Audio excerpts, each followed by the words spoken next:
Sair da escola já com uma formação profissional no currículo? Parece bom demais pra ser verdade, né? Pois é. No ensino técnico do Senac, isso é possível. É ensino médio junto com formação técnica, que acontece durante os 3 anos. Lá, eles usam metodologia para projetos, desenvolvendo competências como resolução de problemas, pensamento crítico e colaboração, além de valores éticos e sustentáveis. Quer saber? Senac. Acesse sp.senac.br/ensino médio e saiba mais.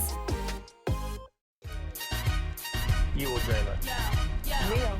They wanna know. Hey, Mia. hey, Mia.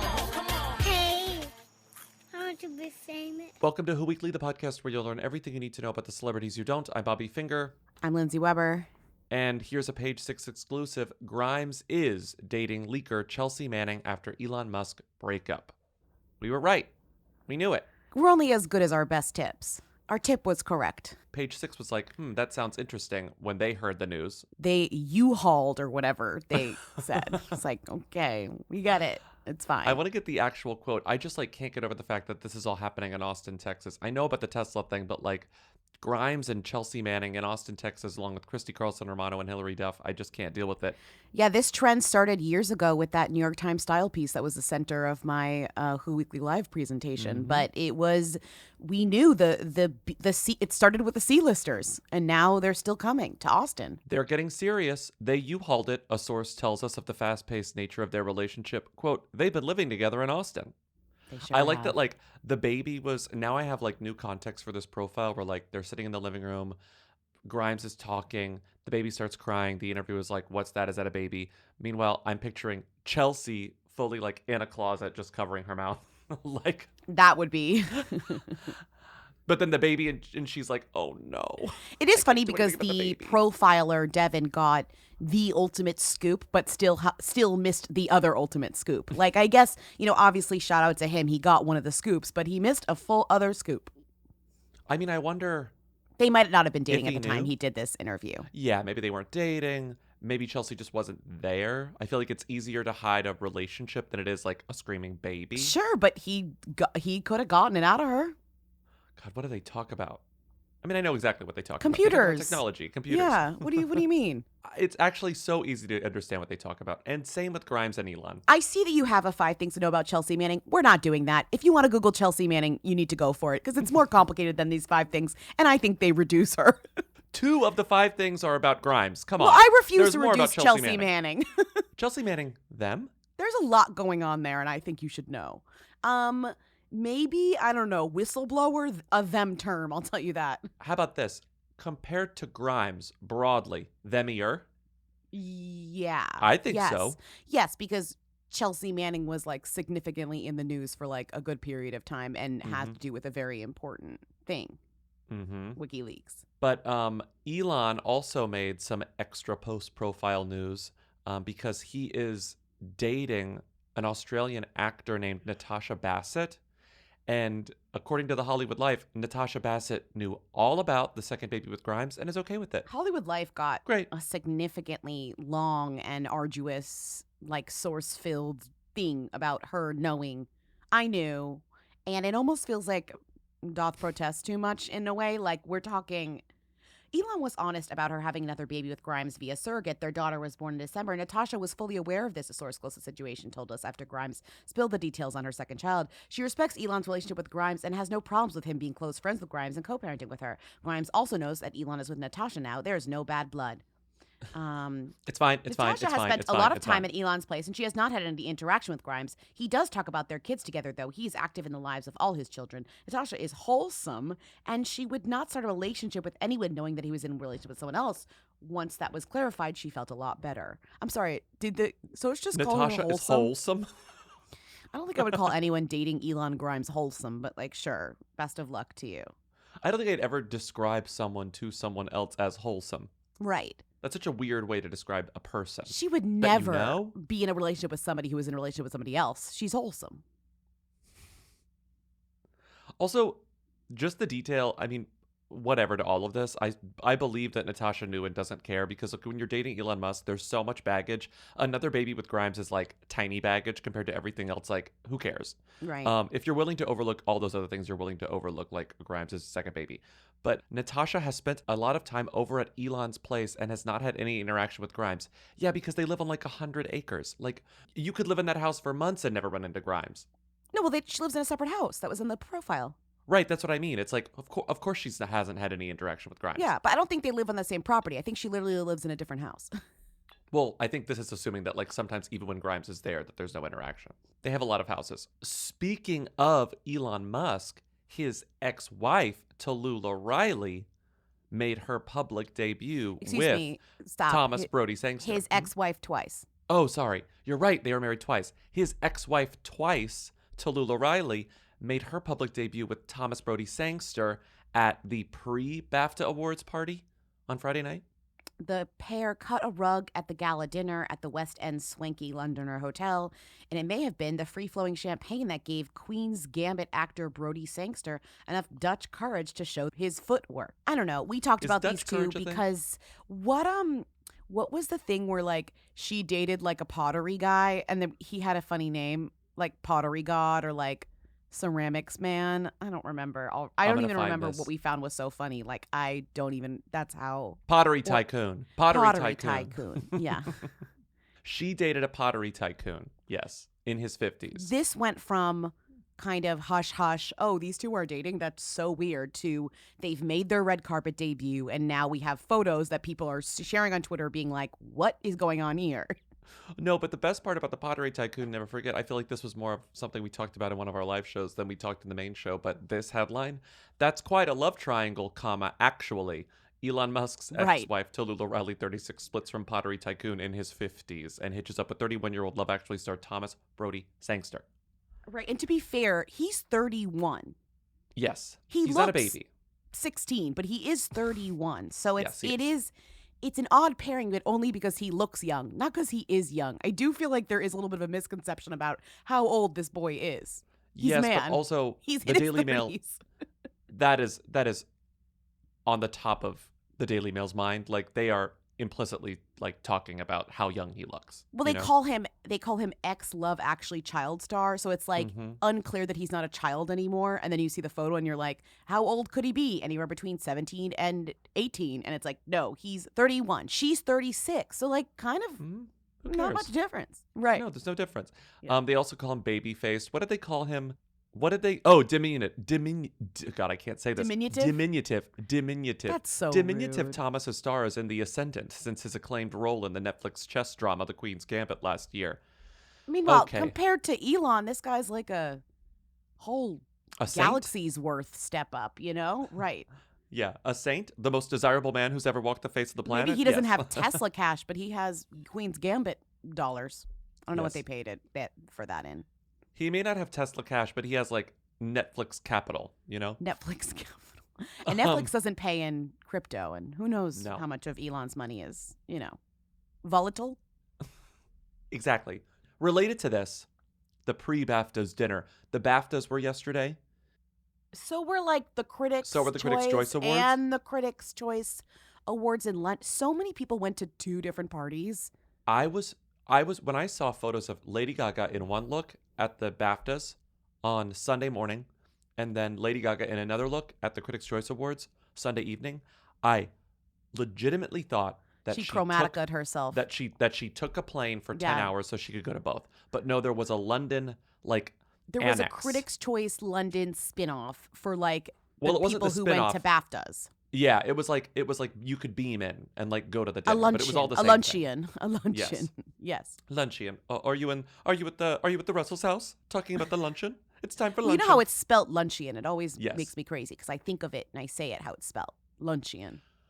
But these two, pretty big award shows, BAFTA, definitely themier than Critics' Choice Awards, but they happened yesterday, and there was a lot of, old school, by which I mean... Dare they have them on the same night? I kind of liked it. I liked how overwhelming chaotic and confusing it was. It was all over the place. I appreciated it. I guess if neither of them can get enough attention by themselves, why not throw them together on the same night and just overwhelm? Right. We had 50 million dresses to look at yesterday, which was fun. Very fun. And in some instances, 2 dresses from the same people because they went to both events. 2 Lady Gaga dresses. And when she disappointed in her first look, she picked it up for her second. Yeah. Oh, her second look is wonderful. And Lady Gaga, didn't win a single thing all night, but everyone wanted to talk to her. She even brought her boyfriend and she worked the room. I mean, I know it's our feeds bias. It's called the feeds bias, but I know. But if I didn't see every tweet, Gaga interacts with Ariana DeVos. Gaga interacts with the guy from Rachel Coda. Zegler. Gaga interact. It was just this is the Gaga Awards, the Gagas. There was all of this BAFTA Critics Choice stuff happening yesterday, so I thought I'd make a little game about the whoiest stuff that happened for you, Lindsay. At the BAFTAs? The BAFTAs and the Critics Choice Awards. Okay. So I made a game just about all these things that happened. I think it's going to be fun. Some of it's multiple choice, some of it's fill in the blank, some of it's listen to an audio cue, but I think you're going to do okay. A lot of this was a result of me scrolling through all of the images on Getty, watching some speeches, reading the winners at the BAFTAs because some of them were confusing, but here we go. Let's just get started. When you search BAFTAs on Getty, what is the most popular image in the past 24 hours, aka what is the most popular image from last night? Is it of Katrina Balfe, Naomi Campbell, Emma Appleton, or Benedict Cumberbatch? I mean, I don't know what the algorithm is serving, but I would say if I had to guess, maybe Benedict Cumberbatch. It's Katrina Balfe. That's wild. I think popular means is she Irish? I think it's because of images that were actually purchased and downloaded. Sure, but still my guess stands for the most. Yeah. My guess stands. Yes. Of course. She's Outlander, right? She's Outlander and Belfast. She sure Belfast? is. Okay. She sure is. Also, I thought it was Catriona until this award season. Okay. When you search BAFTA's luncheon, the BAFTA's dinner on Getty, which was the thing that happened the night before, what is the most popular image in the past 24 hours? Is it of Naomi Campbell, Rebecca Hall, Montana Brown, or Adwoa Abo? These are all not great options that I would guess, but sure, Naomi Campbell. That's what I think too. Rebecca Hall, the most popular, not 1, but 2 images of that event. That's confusing. Are you sure these are the most sold images? It's most popular. So what does that mean? You could sort by newest on Getty, newest, oldest, most relevant, and most popular. But we don't know what most popular means. I'm assuming it means most downloaded. Most sold. Or downloaded if you have a subscription. Rebecca Hall walked the red carpet with her husband. On what show does he currently star? The Gilded Age? Okay. God, okay. Can you name him? No. I can name his character, George Russell. George Russell, great. I'll give you half a point. If you had to guess, what's his name? Douglas Fairweather. It's Morgan Spector. I was close. Morgan. I've heard Spector. that once. But he's not. We're not ready to give him a. In my mind, he's not ready to have a name yet. The actor. No. And from now on, I will not be able to look at him without thinking of Douglas Fairweather. Sure. Tom Hiddleston walked the red carpet with his girlfriend. Who is his girlfriend? Okay. Fuck. I know. Adwoa Abo. I know. Emma Appleton. Zawe. Something. Can you name her last name? No, but it's multiple choice, so I don't need to. Gemma Arterton or Zawe Ashton? Zawe Ashton. Got it. Okay. The nominees for Best Actor in a Leading Role were Will Smith, Mahershala Ali, Adil Akhtar, Benedict Cumberbatch, Leonardo DiCaprio, and Stephen Graham.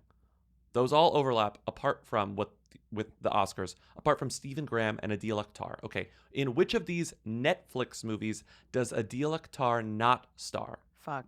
Enola Holmes, The Adam Project, Murder Mystery, Enola Holmes 2, or Murder Mystery 2? Wait, what is the question? Which of these movies does he not star in? I have no idea what he's in. I've never seen Enola. Maybe Adam Project? The Adam Project. He's in Enola Holmes 2, Murder Mystery 2, and not The Adam Project. Shout out to him for getting both those sequels. Those are really expensive movies. I couldn't believe it. Okay. Yeah. 5 of the nominees for Best Actress in a Leading Role were Lady Gaga, Alana Haim, Emilia Jones, Renate Reinsve, and Tessa Thompson. Okay? The 6th nominee was the winner. None of those nominees were nominated for Oscars. What was the name of the 6th nominee who won the BAFTA? Teresa McGinnis, No, Ma- it's not Jessica Chastain. Margaret Bimmel, Joanna Scanlon, or Jessie Downs? It wasn't Jessica Chastain. No, this is the BAFTAs. Oh, wow. They really love to like give it to a British person instead. I don't think I know any of those women. Can you tell me like what movies they're in? No, actually, I don't need to know. The winner was a movie called After Love. I'll just say off the top of my head, B.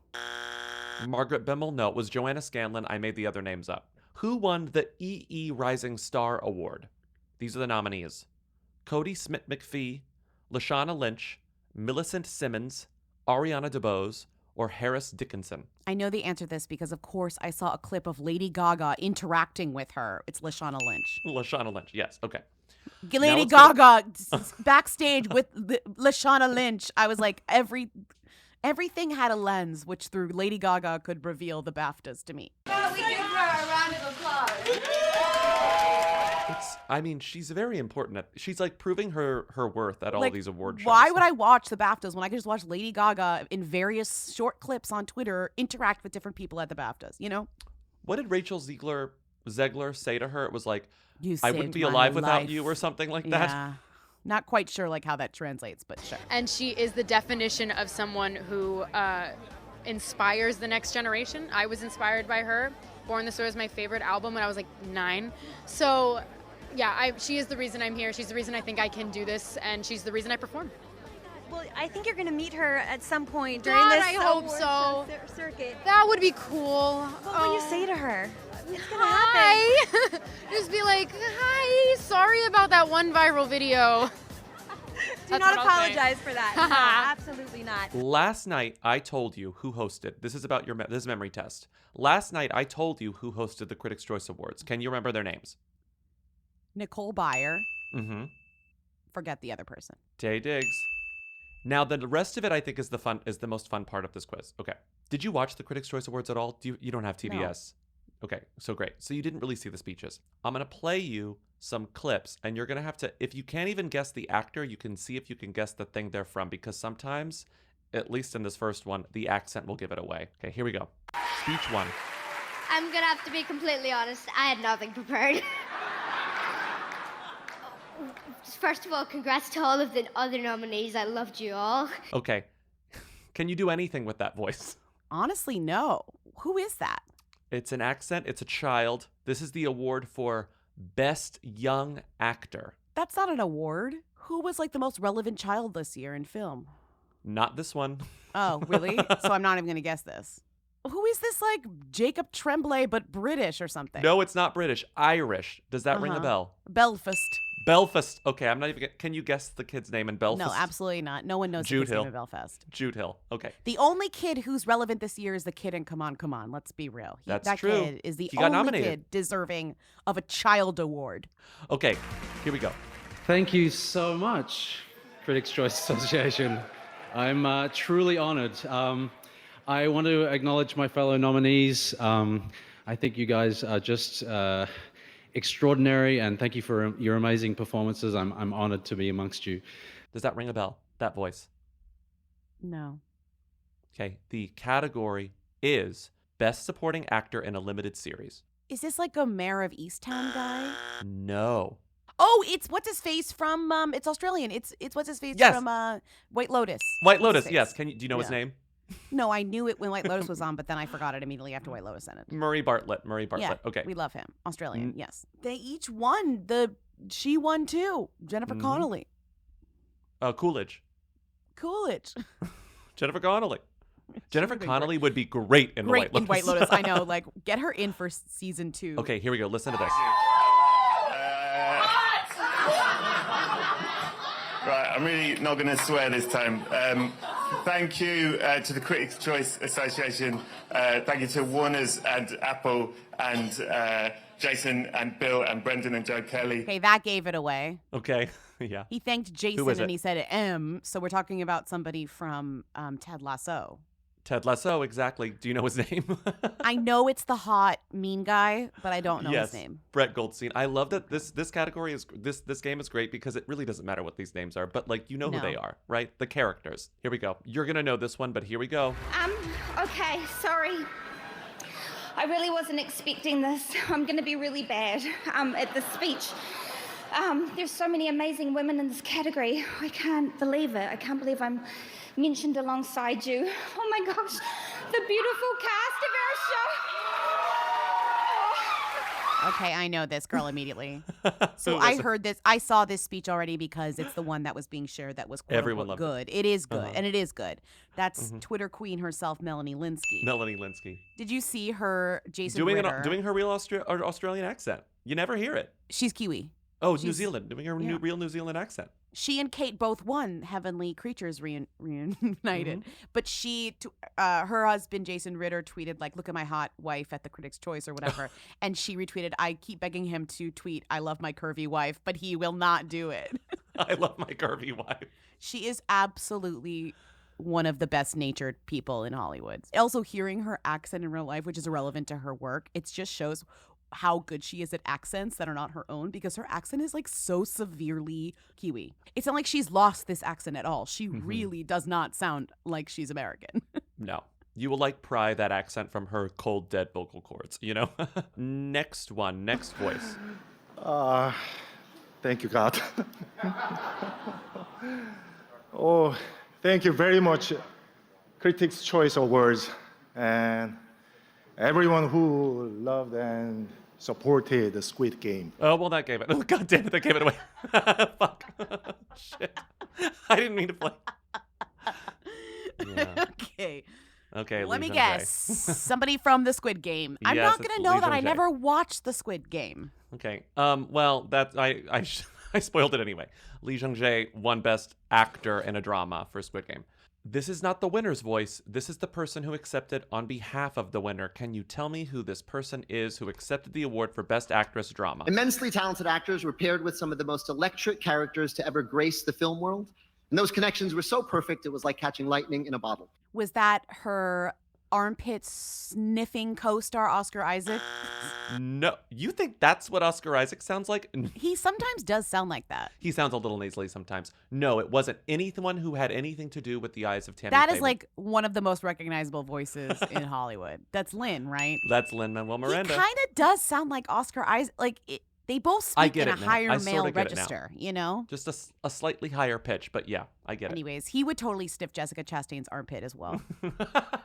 You know? Yes. So you did really well, actually. You did really well on this, Thank you, actually. Game without a name. That's what it's called, the game without a name. That's an awful name for the game. Yeah. After all that time. Crazy. We got a tie. One Critics' Choice Award goes to Glenn Close, the wife. And I think I can speak for all the women in this room. We celebrate each other. Stay. The other Critics' Choice Award goes to Lady Gaga, A Star Is Born. Thank you to my family, the Italian immigrants in New York. It's okay, I can still do this with a piano background. Let's move on to more who's. Jussie Smollett was sentenced to 5 months in a Chicago jail. You really took a sharp turn there. I know. There's no elegant way to start talking about this. I know. I do want to finish. I do want to not finish, but tie the story up because we did talk about it forever and a year ago, like so long ago. And I do remember at some point having to literally stop paying attention to it because I was so confused as to what actually happened. And I feel like we're no closer to even really knowing. And this happened 3 years ago. He reported this in January of 2019. Pre-pandemic. So it was just this weird blur of a horrible time that 2019 may as well have not existed. But this is when this happened, and he was finally sentenced. This case is, I guess, over, though he's going to appeal it. So it's not really even over. So he was sentenced by the city of Chicago, for essentially a hoax because he used... For falsely reporting a hate crime was the actual conviction. Right. Yes. Yes. Got it. And he's getting 5 months. He will have a private cell, I guess. They don't... It's a risk to have him. Famous people get that weird kind of special treatment in prisons, and I think he's getting it. I think he's definitely infamous enough from this entire thing, as well as who he is to need a little bit of protection. He also very much was like, if anything happens to me, it's not me. It's not me. It's not me. Which is very scary. Yeah. He specifically said, I am not suicidal. I will not take my own life. Very scary. Which is and I didn't get what that meant. And then I finally got what that meant. It took me a while, actually. I felt kind of stupid. It makes the whole thing even more dark and depressing. But we have now there's the hashtag Free Jussie campaign that Taraji P. Henson, his former co-star from Empire, is in a way spearheading because she is the highest profile person to do this on her Instagram and everything. I'm not sure, though. They're saying they're supporting him. But they're not saying he's innocent. Yes. Right. They're not. Right. And that's what I think that's is what makes it really interesting. Yes. I think that the main issue is that, and what I actually find really interesting here is that it has nothing to do with innocence. They're like, we're not getting bogged down in whether or not he did it. And it's just like the punishment does not fit the crime. So that's what the Free Jussie movement is, which is like, I think it makes it so much easier to get behind what they're saying, which is like, he doesn't deserve this. He's already like lost everything. Like 5 months in prison doesn't make any sense. So like, this is crazy. I it's dangerous. And from the jump, Taraji's like, I'm not here to talk about whether or not he did it. Right. For celebrities, like understanding like how to send this message, and they're sending the message like very, very well. Like for a case that is a little confusing, and it's very clear what the problem here is. It is interesting because in a way, like, that's the saddest part of this is that he did this for attention, right? And you're right, like his career really kind of is over. He self-sabotaged. He ruined his career. I don't know, the free Jussie movement, I actually think I think the appeal might work out in his favor. Like there's a lot of momentum behind him. Taraji's statement was, to me as an artist, not being able to create in itself is a punishment enough. He can't get a job. No one in Hollywood will hire him again. And as an artist who loves to create, that is prison. My prayer is that he is freed and put on house arrest and probation, because in this case, that would seem fair. I mean, I'm all for like people not going to prison. like whatever you can do to like keep people out of prison, great. But I'm just like, I agree. I'm impressed by like the ease with which this is being communicated in this like social media campaign. Because it's confusing stuff, and it's been going on for so long. But yeah, they say he plans to appeal, so maybe this isn't the last we'll hear about it. Well, he's got a lot of siblings. They're all weighing in. And of course, they're all in support of their brother. Moving on. God, it just stays kind of depressing. Did Timmy name this the heartbeat? Because this is also bleak. I think he did, because I didn't and you didn't. The heartbeat. So must be Timmy. I don't think this is bleak. I think this is kind of funny. Big, expensive, nasty divorces have to be funny. Like, unless anyone's like, getting hurt or whatever. It's... This is getting petty. Yeah, I guess I just I have like a bad, like, angry rich husband, like, is scary to me. So, but like, I guess there's nothing explicitly scary about what he's doing, but like, he seems like an intimidating, nasty man. He does, but I feel like she escaped Orthodox Judaism for, she can do anything. I'm like, if she could do that, then they're really resorting to like nasty tactics, which is like, I'm calling the cops because you have a car that like supposedly belongs to me, And it's not even, I don't even care about the car, but I want this to end up in Page 6 and I want you to be stressed out. And he like calls the cops and he's like, she's using my car without permission. It's unauthorized use. Filed a police report. And then basically the cops were like, there's nothing we can do about this. This is wrong. Julia's reps told Page 6, quote, Silvio does not own the car. The cops are not looking for Julia. The car is not stolen. Also, the cops have since demurred on the whole thing. It's a civil matter. So they do say the cops like showed up, but then they were like, oh, this is just like divorced people being messy, and then left. Which is, I mean, to bring up Jussie briefly, like he called the cops and was like, my wife stole a car. And then the cops showed up and were like, your wife didn't steal a car. Right, so that's a waste of resources to go to jail. That's a waste of resources too. And this guy just kind of got a slap on the wrist. And I'm not saying that those are like similar, like remotely similar crimes, but he called the cops kind of knowing that he shouldn't have called the cops. So we have similar called the cops stories as here. a tool to scare his wife, even though he knew that they would just show up and scare her and it wouldn't be a thing. Anyway, she's fine. She's literally like on Family Feud. There's a photo of Celebrity her. Family Feud. 2 days ago, Celebrity Family Feud ready, Greenheart. It's like, oh, okay. The thing about seeing her on Celebrity Family Feud, I'm like, put the actual Hearts on Family Feud. That's the Family Feud I want to see with you, But like one side of the family versus the other side of the family. That would be fun. Who needs divorce when you go on Family Feud? I think that this It is called Family Feud, which is technically the other name for divorce court. It's really funny. Yeah. It's really funny. You actually watched some of My Unorthodox Life, right? Yeah. Do you think that like this stuff is going to be in the next season? Because I can't help Better but think be. maybe Yes. maybe I'm Kardashian pilled, but We talked about it. This is all part of the show at this We point. totally talked about it. They've already put it out there that this is in the second season.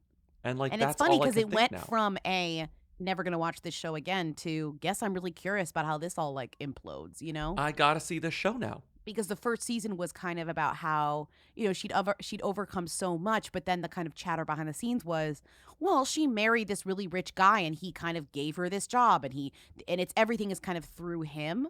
Mhm. And that was one of those things where you were kind of like, okay, interesting. So a lot of this, you know, it's an exaggerated kind of rags to riches tale in a way. Mhm. But now it's interesting to see what happens next. And season 2 will all be about the divorce, or at least mostly, at least mostly. It better be. The rest is boring. I've Her never daughter seen. got the divorce too. Oh right, 2 divorces in one family. Yeah, that's great. I mean, for television, not for them. Yeah. Not for them. So generally, I'm literally like the least gossipy person on the planet. I hate hearing about like, you know, dramas. It's just not my thing. I don't want to know. But of course, when it comes to my children, I want to know every tiny little detail. Ideal mesmo pro mundo atual seria fazer o ensino médio junto com o curso técnico, certo?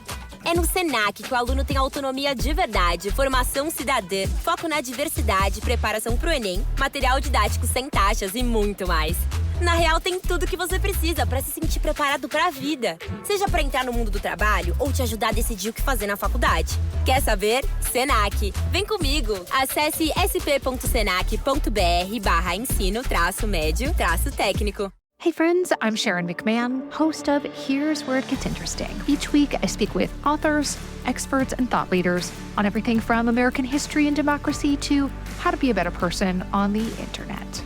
And don't miss my extremely popular docuseries, which educate you on things you never learned in history class. Follow and listen to Here's Where It Gets Interesting on the free Odyssey app or wherever you get your podcasts. What's next? A comedian named Lil Duval was lost at sea. I don't really know who he is. Apparently he sucks. Well, I mean, I literally don't. I just saw the headline. Lil Duval says his T-Mobile reception saved him from remaining lost at sea. And I was like, whoa, should I get T-Mobile? Like, I literally thought that. I was like, it's a matter of life and death. Maybe I should switch to T-Mobile. I don't switched to understand. T-Mobile in the past couple of years, and I'm happy with it. I just feel like more plans. I do think that they do this, and I don't know why I'm saying that more plans should do this. Should threaten my life by saying if you don't have T-Mobile, you will get lost at sea. I mean, if he weren't so, because he has this like the most notable like, I mean, every comedian says a controversial thing that gets them in trouble. This person's, I guess, most recent big controversial thing that got them in trouble was they said something pretty terrible about trans people that was so disgusting that Janet Mock was like, this is disgusting. Maybe he should get lost at sea, though, like, is what I'm saying. Maybe they should have left him at sea. I guess that's fair, sure. Do you know what I mean? Yeah, but you're right about if he hadn't been so toxic, like when you do one Google and like, oh, he's a comedian, he's funny, he says like controversial things, but then it's like, oh no, that's just straight up hateful and like disgusting. Right. This is the sort of thing that I think in many other cases, T-Mobile will be like, a comedian got lost in the Bahamas and was saved by T-Mobile service, put him on a commercial. But I don't think that's going to happen here. Even without him involved, I'm just surprised more like phone companies aren't like, we have service like in the depths In the of ocean. nowhere. Like you could get stuck there.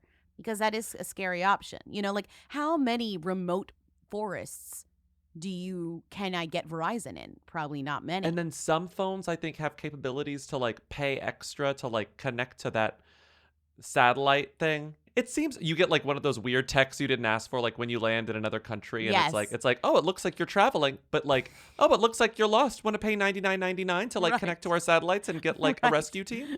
Right. Like, bonjour, Amelia Earhart. Looks like you've rolled up on some random island.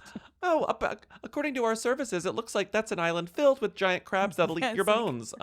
We will not be telling you whether it's French or Dutch. You'll just have to pay $9.99 and somebody will come assist you. So the way he did this, he posted a tweet that said, just sitting here thinking about how I was really lost. This tweet is funny. Just sitting here thinking about how I was really lost at sea last week. I'd still be floating in the ocean somewhere had it not been for my T-Mobile reception. I got a lot to be smiling for. It's like there is a lot here where it's like, what is the story? Was he on a jet ski? Was he on a boat with other people? Why was he just alone? Was it a Blake Lively situation? You know, that movie she was in. Was there a seagull that spoke? What's going on here? Were there sharks? Where were you? Was it just like a really big pool? I just don't understand. Well, someone added him and said, I don't understand why you were that far out, because he posted a video of him being like rescued by like some Bahamian like rescue team. And someone goes, I don't understand why you were that far out. And he responded, I was riding to my little small island. I do it all the time. But like, we really don't know where it specifically is. Fuck this guy. Remember when DJ Khaled got lost on his jet ski and it was the peak of Snapchat, and then he like used Snapchat to like talk about getting lost on his jet ski, and it was like the confluence of like culture just one exploded. of the most iconic things he's ever done. True, Absolutely. like honestly, truly, and I don't think he's been the same since. Like there's been nothing he's done that's as relevant as getting lost on his jet ski while he was on his way to Rick Ross's house in Miami. Yes. No, I agree with that. Seriously, I and agree with that. Snapchat and DJ Khaled never recovered from this. It's dark. In a minute, there ain't gonna be no lights to navigate us to where we need to go. I'm gonna check in with y'all. All right? The key is to make it. The key is to make it. It's so dark out here. We don't know where the hell we at, but the key is to make it. The key is never give up. It's not easy to win. I know that. It's so real out here right now. The only reason why you see anything is because I got the flash on. We will succeed. The key is not to drive your jet ski in the dark. This is against the law, not even just that. This ain't right. This headline got, what is there to say about this beyond just reading the headline? Julianne Hough seeing red over brother Derek's friendship with ex Brooks Luch fears sibling is, quote, spilling the beans on what she's up to. If we had a better show, we would definitely create a segment that's called Spilling the Beans on What She's Up To, Julianne Hough, and like totally just I could make a fun little GarageBand segment also, song. What's spilling so the beans, rude, a lot of like noises, a lot of fart noises, spilling the beans on what she's up to. What's rude about this, ultimately, is that Derek Hough does not need to spread the beans on what his sister's up to. She's literally famous. You spill the beans, you don't spread the beans. Spill the beans. I'm just saying, like, she's famous. Like, he can Google it. Do you know what I mean? Like, it's just funny to me where it's like, what are the beans? And like, what is he spilling when she's literally all over the place and he could just like Google like Julianne Hough, what she's up to. Her beans are quite public, yeah. Right. She literally has public beans. Exactly. She has public beans. What private beans does this well, I guess, remember when she was dating Ben Barnes very briefly? That was some beans. What kind of beans were those? Refried. He wishes, honestly. No, I think they were like white northern. They were like white northern beans. Right, like uncooked. Yeah, like uncooked you still white need northern to beans. you really need to like, rinse those, soak those beans. Like you wish they were refried beans. Refried beans are delicious and flavorful and like so That's tasty. True. That's true. Undercooked white northern where you think they're cooked and then you take a bite and you're like, these need another hour. Yeah. That's yikes. the worst. Yikes. Like, honey, we're eating at 9 p.m. These beans need another hour. The Twitter thread joke, like, celebrities as beans, a thread. I mean, honestly, that's pretty good. So now we know Julianne Hough and Ben Barnes are par cooked white northern beans. Yeah, what kind of Navy bean beans. is Julianne Hough? Julianne Hough is the bean that doesn't make you fart because she's the kind of girl who like farts in a closet, like excuses herself to fart. Sorry. There are beans that don't make you fart? I don't know. I just made that up. But there's got to be beans that make you fart less than other beans. People say that when you soak beans and then cook them, it gets rid of the gases that make you fart. And that's like the dumbest thing I've ever heard. It doesn't work. I was going to say, that's just not true. If you eat beans, you fart. So get over it. If you eat beans, you fart. This is really funny to me. I mean, this is so boring. I'm sorry, listeners. But to me, it's funny because this story, again, let's read the headline. Julianne Hough seeing red over brother Derek's friendship with ex Brooke Leck, fears sibling is, quote, spilling the beans on what she's up to. This is some of the most creative fan fiction I've ever heard in my life. It has not one. You would think, oh, some kooky source said something to them. No, not one, but two sources in this story, which is shocking to me. Yeah. The first person says the beans were available for comment. Julianne, 33, I can't believe she's only 33, quote, never asked Derek to take sides, but when her marriage ended, she figured his friendship with Brooks would as well, okay? The second source says, they work out and party together and are having a blast. It's no surprise Brooks became a brother to him over the 7 years he was with Julianne. She doesn't want to be the subject of conversation. She's worried that Derek is spilling the beans on what she's up to. How are how is She's like, one Derek, person talking you about this? can How are hook up two with my people talking about ex-husband, this? but you will not be spilling my beans. I cannot believe there is more than one person in the greater Los Angeles area saying, like, Julianne's so mad that Derek and Brooks are still friends. That's shocking to me. Also, I feel like we replace spilling the beans with spilling the tea, and I want to bring back beans because I feel like beans is better. I know, like tea is fun, but I feel like tea is over, and I want to say beans instead. Because you know how people shorten spilling the tea to just tea. Like, what's the tea? I want to say, what's the beans? I want to say, what's the beans? Like, beans, please. Like, I want to say that.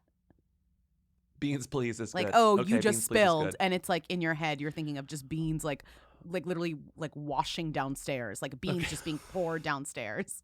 We're gonna have to start using it on the show so that we like condition our minds to you do can that. still say she spilled, but in your head, it's beans, not tea. Okay, well, Lindsay, will you shut up for 1 second? I need to tell you the beans about the reel. Okay. Did you hear the beans about the reel? Yeah, I'm like, oh, beans. That's what I say. Okay, so beans. this is beans, please. So, Lindsay, I know you asked for beans, and honey, do I have some beans? They are baked Boston beans, honey, and the reel, according to... Oh, because people would say like piping hot tea. Yes, so you're like doing the they're same baked. thing. They're bubbling. Got it. Because Okay. they're baked and bubbling and kind of Disgusting. sweet. I love it. The I imagery love of Boston like beans. hot beans is so much more disgusting than hot tea. It's so funny to use this. Okay, Yeah.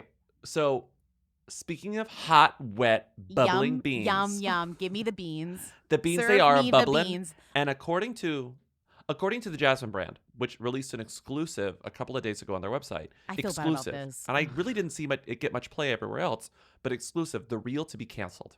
And they say, we can exclusively report that the reel is allegedly getting canceled. Insiders tell us that the show, which has been on for 8 seasons, will be ending soon. The specific reason for the cancellation hasn't been confirmed. It's speculated that ratings played a part. Okay, so this sort of went some places. I didn't see it get like aggregated like on like People or Us Weekly or something or Deadline, but like it's still up.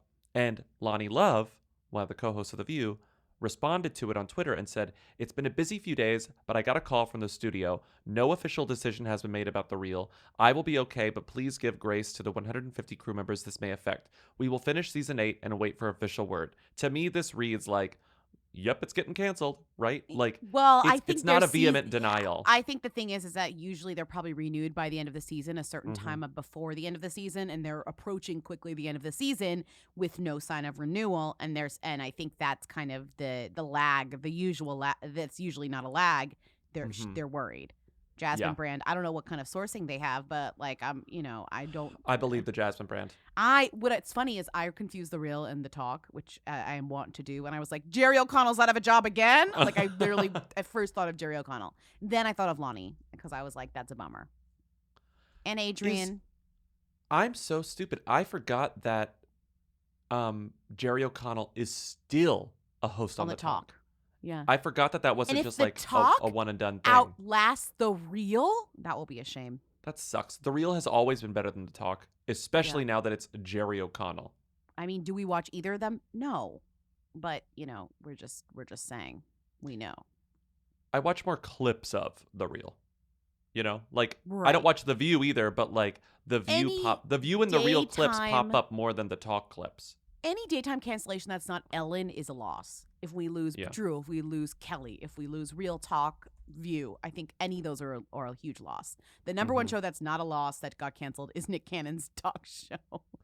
I mean, we can talk about that now and move it up, but like Yeah, Nick sorry, Cannon's I show bumped got it up. canceled, which is surprising to me because I thought that Nick Cannon would have, not to be like sad or whatever, but like he's like it's easy to laugh about Nick Cannon for a lot of reasons, but like especially after going through this like sad tragedy with the loss of his child, like I could have seen him be like, no, I don't care if this is getting no ratings. I will pay extra to keep this on the air, like as a distraction, maybe. you know, like his response to it was like, as a businessman, I just know how business works. So his Yeah. implication was It's bad like, business. if the ratings are bad, it's bad business to keep me on this show. Also, Mhm. what's interesting is like, I never once saw a clip from that show aside from when it started. Like it wasn't. we watched that like full episode in the hotel room because we were curious, and it was It and it was wasn't deeply good. bad. It was Right. bad, and it didn't help that the guest that on the episode that we watched was Barbara Corcoran. Like that was Right, that and was he was like true, like basically psycho vibes. trying to like, impregnate her the entire time. And if he had succeeded, that would have been a better show, but he didn't. And Barbara Corcoran was like, please, for the love of God, impregnate me. Like she Right, was truly. She was horny for him. He was horny for her. They were And doing with weird that horny chemistry, skits. it still sucked. Yeah. You are the funniest, and probably like we've been to dinner and stuff. Like you're so just compelling and can take over an entire room when it comes to like Really? hanging out. See, I'm being dead serious. Like she's fun to hang out with. She'll say anything. Backstage, she looked at my shoes. She said, "That's a big foot." What are Take they, that- 14? I mean, not 13. We'll go 13. It is what it is.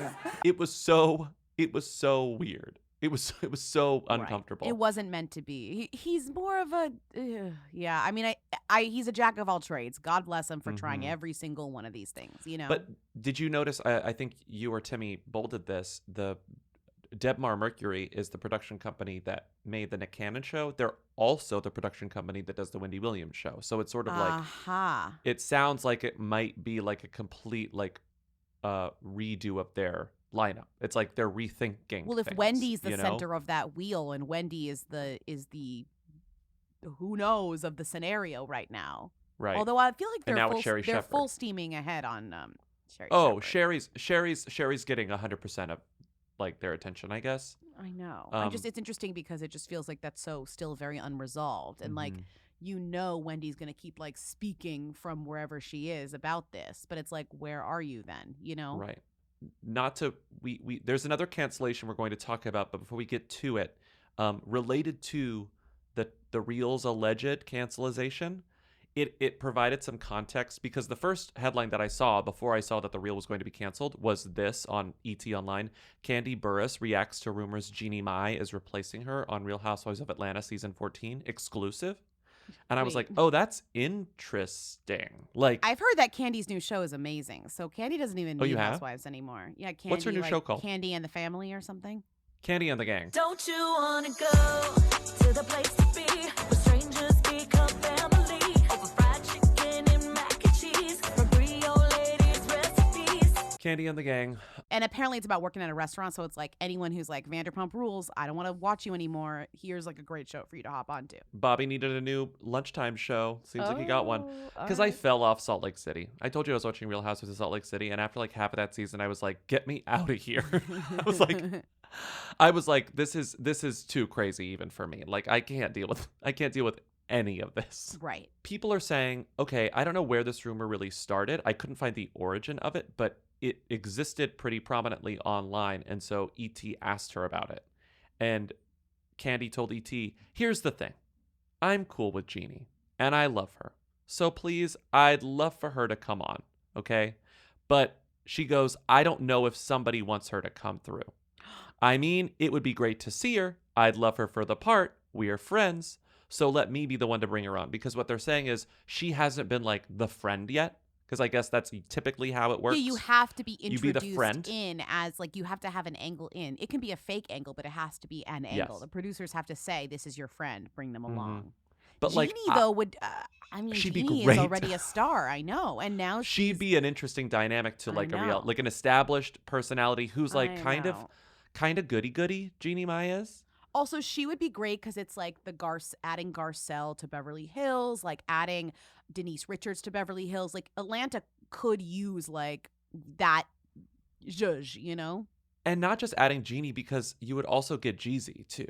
Like, right. maybe Jeezy Right. wouldn't participate all that much, Right. but like to Right. have another like famous husband there too, like Right, famous and they're bringing rich back husband. She by Sheree, but they lost Cynthia and Portia. Portia, two big personalities, so And I think she lives in Atlanta, like fully just actually lives in Atlanta. So, but anyway, like when I saw that, I was sort of like, okay, I guess I could see it. But then when I saw, oh, The Real is getting canceled, I was like, I believe it. Jeannie's in consideration. She's going to be a friend.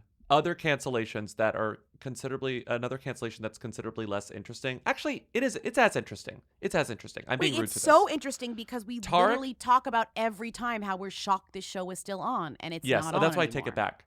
Flip or Flop is ending. This is official. This isn't It's like the flopped. rumored ones. It's fully flopped. They said, you know what? Tarek and Christina, they hate each other. Tarek's also kind of a nightmare and abusive sometimes, allegedly. Remember, he had that whole breakdown on the set. Like, wasn't there a gun involved? Yes. Like, No, Tarek that was seems their like a personal nasty life, guy. but on the set is separate. But yes, he seems bad. He seems, And- even though he's like happy and remarried, there's something. Their relationship is not. there's good. something dark with this Tarek El Moussa guy.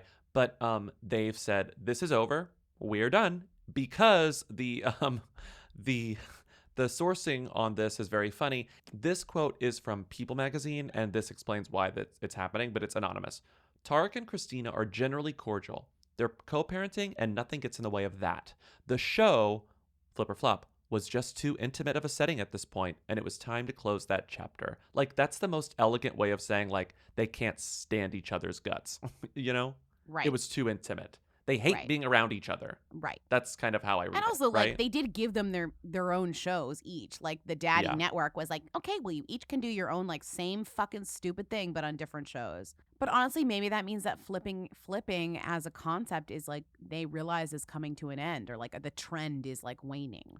I mean, look at the housing market, right? Like I how know. You all flipped and flopped us out of a bunch of out of inventory. like it's of hard houses. enough to buy a house. Houses are too expensive, and like you think that like if people are already having a hard time buying houses, maintaining their houses, That's dealing with true. their houses, how are they going to renovate their houses? Not only because of a money issue, but like supply chain issue. Like HGTV just seems sort of like not now, like not now, guys. This isn't the moment. I think they're trying to find the next thing, and like Yeah. maybe they're like, we don't need three of the same concept hosted by the same three people. Yes. And it's sort of like this sort of full gut demo stuff may be sort of over at this point. It's like how can we think of a new way to do home renovation that sort of matches the current, you know, I don't know, economic and whatever Bring climate. back this old house, you know? Yeah, like easy DIY shit. But the DIY network is now Magnolia Network. So oh my God. I'm just saying we're gonna have to start repairing these flipped houses because they're breaking. Like it's only like 5 years into you buying that house, it's breaking. You'll need to learn how to exactly, fix it. exactly. Like fully not like, oh, my house is falling apart. Like my house broke. You like, Yeah. like It's like a calling up cartoon. Joanna Gaines, being Yeah. like, I don't know how to tell you this. My house broke. She's like, what part? You're like, all of it. It just It broke. just broke. It's It broke. broken. It's the same, say it with me, here we go.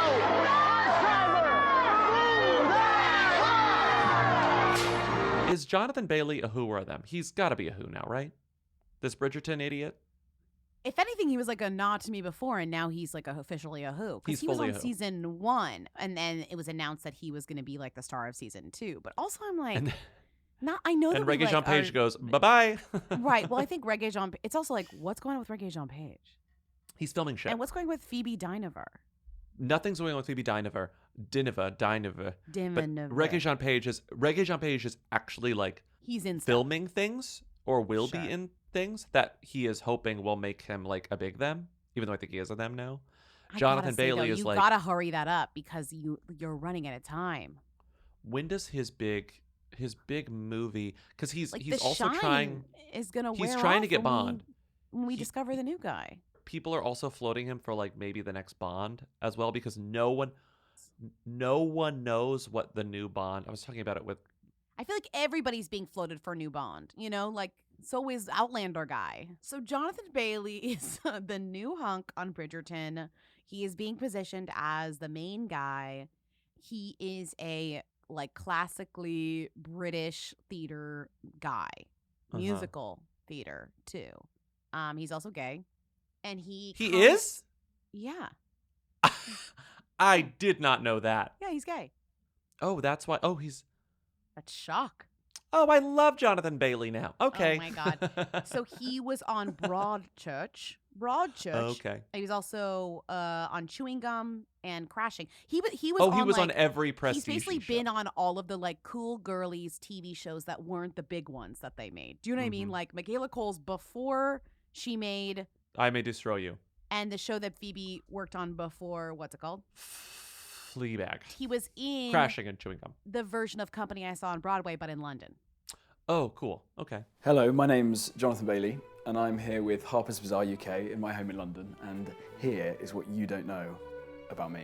My guilty pleasure at the moment is I've been going down wormholes of looking at flash mobs of musical theatre numbers. My first crush was probably Anita in Heartbreak High. My party trick is once upon a time I could do a backflip.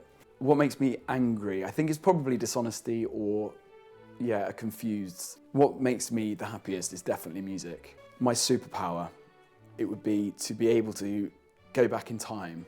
The job that's changed my life, it was quite early on, but it was working on the lemon curd line at the local honey factory. So in this profile of him, which is the subject of this conversation in GQ, it says, which I didn't know he was gay either, and then it says, it was during his teen years that Bailey learned how to perform as someone he wasn't, as many queer people growing up outside of big cities do. And I was like, what? Yeet? Especially because, like, a sort of a British actor trope is that, like, are they gay or are they just, like, rich and British? But, like, specifically, like, really posh British men. Like, Benedict Cumberbatch and Tom Hiddleston, it's like, what is that? Like, I'm not familiar with kind of British people generally because I live in the United States, but also, like, that kind of British man that, like, you kind of only read about in novels. I'm like, what to make of this? It is funny to me that Bridgerton's about to premiere its second season. It's like the straightest show ever, kind of. I mean, I guess you could argue that it's like also campy, so it's gay, but like it's straight, whatever. It's like the gay stuff in Bridgerton still feels a little straight. tokenized. Yeah. Right. Like so it still feels a little It's like we're talking like heterosexual sex scenes is what I'm saying. Yes. And it's funny that at the same time this is happening, this man, Jonathan Bailey, who's going to be the star of this straight show, is in a play in the West End called Cock, in which he plays Taron Egerton's boyfriend. And Cock is like about bisexual people, right? Too, because there's like it's a love triangle, but it's like two men and a woman. I think. I might be wrong. But it's like, but it is at the very least there is a male I'm and just male laughing romance in it. because I'm like, it's just so funny that like at the exact time that people are gonna fall in love with this guy, they're gonna learn that he's currently like on Broadway in Cock, you know? Yes. Performing Cock. Taron Egerton, I think, is also one of those people who is straight because there was some I remember a Taron Egerton thing where he was like, I used to think I was gay, but I'm not, or something like that. Like, I think, what did he say? God, I'm sorry. He goes, well, I knew he was straight because one when of he was in Rocket Man, that was like a thing. Yeah, it was like, oh, some straight guy. He goes, I had a period of thinking I might be gay. Okay, but he's not. But I'm not. He's not. But I'm not. But I'm not.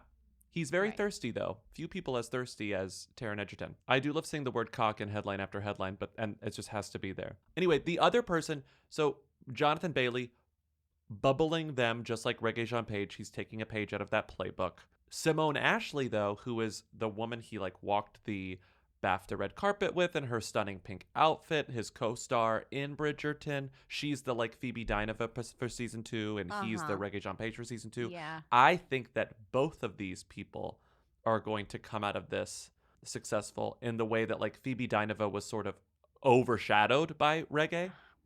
Okay. I have more faith in her because when people see them together, I'm seeing more like slay, yes, we stan. Even though the season hasn't premiered. See. I don't even know. I don't know what to expect. Like, I think that, you know, they are an adorable couple. But the interesting thing about him is that I wonder if somebody who is saying, you know, my sexuality hasn't really played into my career up until this point, but now you're doing sex scenes, people are going to be like asking you about that. Because I think like then that's going to be the conversation you can't escape. And unfortunately, like Bridgerton is a show that about sex. Is about sex. It's right. explicitly about not just like sex scenes, but it's about sex. People like coming to understand sex. Exactly. So I just wonder if he's prepared for that conversation because he will be having it more than any time in his entire professional life after this comes out. No? Don't you think? And so will she. And so will she. And so will she. I know we want to move on, but I think this is so funny. And I don't know if you wrote this. This sounds like you, honestly, but it could be Timmy. This section of our doc is entitled, "This Poor Woman Has a Death Wish." Yeah. And it's so true. That was me. Sam, what's his name? How do you say Heughan? Heughan. Outlander. You're the Outlander stan. He who is, I guess, the star of Outlander, hunk of hunks, King of Kings, hunk of hunks, has maybe some of the most militantly horny fans in the world, is dating a woman, and those fans are going to eat her here's alive. The thing. So he's been making the rounds because, as my fellow Outlander stans know, my hooligans. You're hooligans and a hooligan. You can be a hooligan and a hooligan. The Outlander show is back. Outlander is back. The Droughtlander is over. And the girlies are celebrating. So Sam and Katrina, it's funny because Katrina's on the award circuit and Sam very clearly is not. But they're both doing a ton of press for the new season. And so he's gone on every show. And of course, this actually relates back to Jonathan Bailey. On Outlander, the main thing they do is have sex. I mean, it's also just a fantastic show, but like the fucking is like a big part of the show. And so every question for him is like, are you single? Thankfully, Katrina's married. So she just kind of says like, he's not queer. He's like, he is straight, right? But I'm just saying like, it's the main topic and he plays into it. He's flirty and he doesn't mind, but this man has been, I mean, if any man gets to complain about being objectified, I think actually Sam Heughan would like get my honest sympathy because it's so like he went on the Drew Barrymore show and she's like, "Hey, Sam, I want to fuck you. I want to fuck you. I want to fuck you." And then they were like eating bagels and he's like, "Want me to feed you the bagel?" And I'm like, I know that he's just doing what he like has been told. Remember when George Costanza was always trying to figure out how to have sex and eat a sandwich at the same time? We worked it out. This is for George Costanza. For George. No. That's really nice. That's really rich. Oh, just this do is it. the fire hog spread. Oh, Sam, it's getting sexier. Okay. Oh, yeah. Okay. Can I do this? Can I feed you?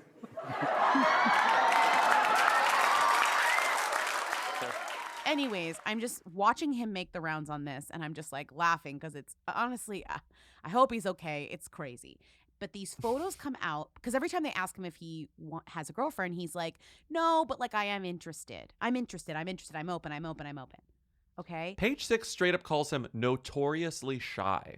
Well, that's, I think, what they think is the excuse for him not having a girlfriend. I don't know. And also, they've been shipping these two, Katrina and Sam, for like, hundreds of years. Centuries even. Centuries. Because Outlander. I get it. I get it. You go back in time. That's funny. So, anyways, Katrina's Irish, Sam is Scottish, and this new girl that he's been seeing smooching around New York City is Australian. According to the website DMarge, for Monica, a man not having social media is a holy grail. This is before they dated. She says that she's dying to date a man who doesn't have social media.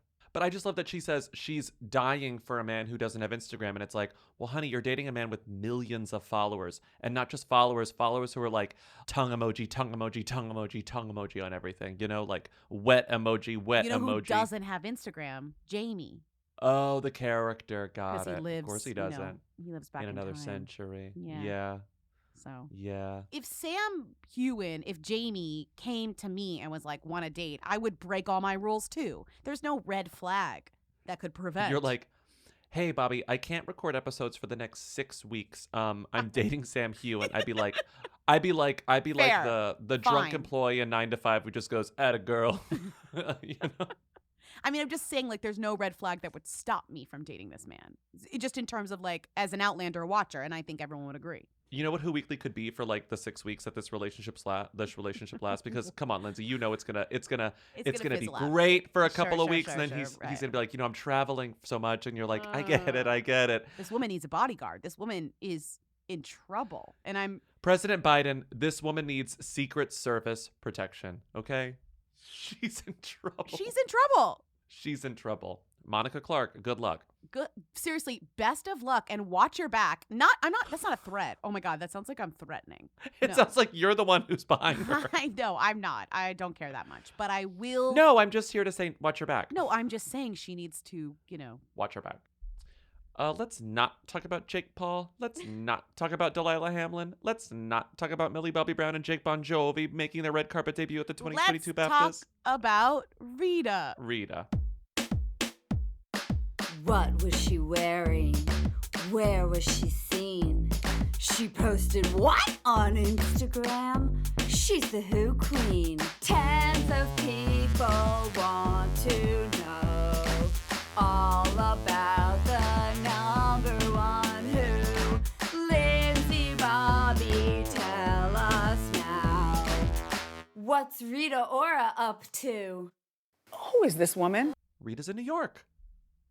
Why can't I ever run into celebrities in New York who aren't like Michael Cera with his baby? Because you don't go to the places where they are. Yeah, I Rita's used to joke around literally staying at the celebrity hotel. Like, I don't know how to tell you this. There's one hotel that they all stay in, and Rita's staying there. Oh, she's at the Bowery Hotel. Still. Every celebrity stays there. All the paparazzi photos are just photos of where you can see the Bowery in the background. She can go to the 7-Eleven. She can go to the Sweet Green. She can go to the freaking... That area honestly used to be... And she can go shopping. So cool, and now it's just Sweet Green. Oh my God! But also all the headlines are her just like wandering around New York City, in prints and clashing colors. And another headline: Rita Ora catches the eye in casual camo sweater and sword-print trousers before flaunting her toned frame in workout gear and NYC. That's just the entire trip. She dressed cool. Why is she worked in New York, out. though? I would assume music. I would assume music related stuff because she is working on her album. I just hope she had a nice time. I feel like in a way, we're not friends with her, but I'm hosting her somehow. Like, she's in my city, and I hope she had a nice time. Yes. Thank you for listening to another episode of Who Weekly. If you run into Rita Ora on the streets, let us know. Say hi for us. Thank you to Katie and Eric of the Who's for our Rita theme song. Thank you to Timmy, our research and editorial assistant, for researching and assisting. Thank you to everyone who rates and reviews us on Apple Podcasts. We love your ratings and reviewings. Support us on patreon.com/WhoWeekly for bonus episodes, occasional newsletter, a Discord server, commentaries. We're going to do a Deepwater commentary soon. Comes out Friday. Can't miss it. 619 Who Them to leave questions, comments, and concerns for the Friday show. Duh! And we'll see you on Friday. Bye. Duh. Bye. Duh.